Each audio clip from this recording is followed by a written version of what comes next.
Border Gavaskar ট্রফির দ্বিতীয় test match খেলার জন্য ভারতীয় দল ক্যানবেরা থেকে পৌঁছে গিয়েছে বন্ধুরা অ্যাডিলেডে, যেখানে গতকালই অ্যাডিলেডে ভারতীয় দল একটা খুব সুন্দর প্র্যাকটিস সেশন করেছে, যেখানে বিরাট কোহলিকে দেখার জন্য কিন্তু ম্যাচ শুরু হওয়ার আগেই গ্যালারিতে কয়েক হাজার দর্শক চলে এসেছিল।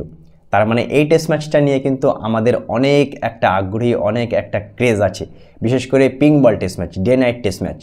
কাল বাদে পরশুদিন মানে 6 তারিখ থেকে শুরু হচ্ছে এই দ্বিতীয় টেস্ট ম্যাচটা। অ্যাডিলেডেই শুরু হবে, সকাল 9:30 থেকে শুরু হবে, যেখানে বন্ধুরা প্লেইং 11 কী নামবে। যে অস্ট্রেলিয়া বিগত 12টা ডে নাইট টেস্ট ম্যাচের মধ্যে 11টা জিতেছে, সেই অস্ট্রেলিয়া কিন্তু অনেক স্ট্রং একটা প্রতিপক্ষ, বিশেষ করে পিঙ্ক বল টেস্ট ম্যাচে। আর যেহেতু অস্ট্রেলিয়া প্রতিপক্ষ, সেহেতু কিন্তু তারা যখন তখন কামব্যাক করতে পারে। প্রথম টেস্ট ম্যাচটা বাজেভাবে হারের পরেও আমরা আশা এটা করতে পারি যে সামনে যেহেতু অস্ট্রেলিয়া, সেহেতু আমাদের একটুও কিন্তু ছাড় দিলে হবে না এই অস্ট্রেলিয়ান টিমের। রোহিত শর্মা আর শুভমান গিল চলে এসেছে, তাহলে প্লেইং 11টা কী হতে যাচ্ছে আগামী দ্বিতীয় টেস্ট ম্যাচে। বন্ধুরা প্লেইং 11টা কিন্তু ইতিমধ্যে ঘোষণা করে দিয়েছে। দেখো, রাহুল আর জয়সওয়াল ওপেনিং করবে, রোহিত শর্মা মিডল অর্ডারে খেলবে। রাহুল জয়সওয়াল ওপেনিং করবে, 3-এ পার্টিকেলের জায়গায় শুভমান গিল তার জায়গায় আবার কামব্যাক করবে। 4 নম্বরে বিরাট কোহলি, 5 নম্বরে হয়তো রোহিত শর্মা খেলতে পারে, যেটা শুনতে পাচ্ছি। 6 নম্বরে ঋষভ পান্ত, 7-এ ওয়াশিংটন, 8-এ নিতেশ রেড্ডি, আর 9, 10, 11তে 3টে ফাস্ট বোলার, জাসপ্রীত বুমরা, মোহাম্মদ সিরাজ আর হর্ষিত রানা। হর্ষিত রানা অসাধারণ পারফরমেন্স করেছিল প্রথম টেস্ট ম্যাচে, প্র্যাকটিস ম্যাচেও, সুতরাং তার জায়গা কনফার্ম।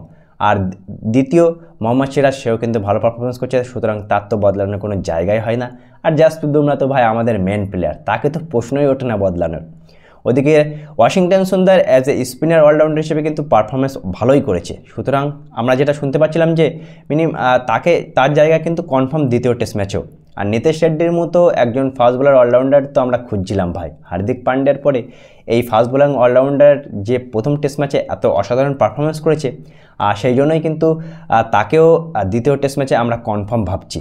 ওদিকে ব্যাটসম্যান যেখানে আমরা দেখতে পাচ্ছি যে প্রপার ব্যাটসম্যান হিসেবে কিন্তু আমরা রাহুল, জয়সওয়াল, বিরাট কোহলি, ওদিকে ঋষভ পান্ত, গিল, এইগুলোকে কিন্তু পাচ্ছি। সুতরাং আমাদের বেস্ট কম্বিনেশন কিন্তু এটাই হবে বন্ধুরা। 3টে fast bowling, proper fast bowling, আর 2টো অলরাউন্ডার, আর ওদিকে আমরা দেখতে পাচ্ছি যে 6টা ব্যাটসম্যান, প্রপার 6টা ব্যাটসম্যান। এই কম্বিনেশনটা নিয়ে নামলেই কিন্তু মাঠে আমরা জিতে যাব। অস্ট্রেলিয়া যদিও অনেক শক্তিশালী প্রতিপক্ষ, অস্ট্রেলিয়া পিঙ্ক বল টেস্টে অনেক ভালো তাদের রেকর্ড, কিন্তু ভাই আমরা কমে ছাড়বো না। প্রথম টেস্ট ম্যাচের মতো দ্বিতীয় টেস্ট ম্যাচেও আমরা জয় করে দেখাবো, অ্যাডিলেডের জয়। যেখানে বন্ধুরা আরও একটা কথা বলি যে এই অ্যাডিলেডের মাঠে বিরাট কোহলির রেকর্ডটা কিন্তু অসাধারণ। ইতিমধ্যেই বিরাট কোহলি 8টা টেস্ট ম্যাচ খেলেছে এই অ্যাডিলেডে, যেখানে 509 রান করেছে বিরাট কোহলি, আর 63.6 অসাধারণ অ্যাভারেজ, আর একটা হাফ সেঞ্চুরি, তিনটে সেঞ্চুরি কিন্তু বিরাট কোহলি এই অ্যাডিলেডের মাঠেই করেছে। সুতরাং বিরাট কোহলির কাছ থেকে আমরা আরও একটা সেঞ্চুরির আশা করব এই অ্যাডিলেডে দ্বিতীয় পিঙ্ক বল টেস্টে। আর বিরাট কোহলির পিঙ্ক বল টেস্টেও কিন্তু অসাধারণ খেলে, আমরা এটা ভুললে চলবে না।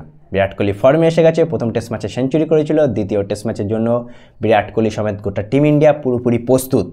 তোমরা কতটা প্রস্তুত? পিঙ্ক বল টেস্ট ম্যাচে কি অস্ট্রেলিয়া আমাদেরকে অনেক টক্কর দেবে, না ভারতীয় দল প্রথম টেস্ট ম্যাচের মতো অস্ট্রেলিয়াকে উড়িয়ে দিয়ে এই 5 ম্যাচ বর্ডার গাভাস্কার ট্রফির 2-0-তে এগিয়ে যাবে? বন্ধুরা আমার মনে হচ্ছে ভারত অনেক ভালো কিছু করবে, ভারত দ্বিতীয় টেস্ট ম্যাচটাও জিতবে।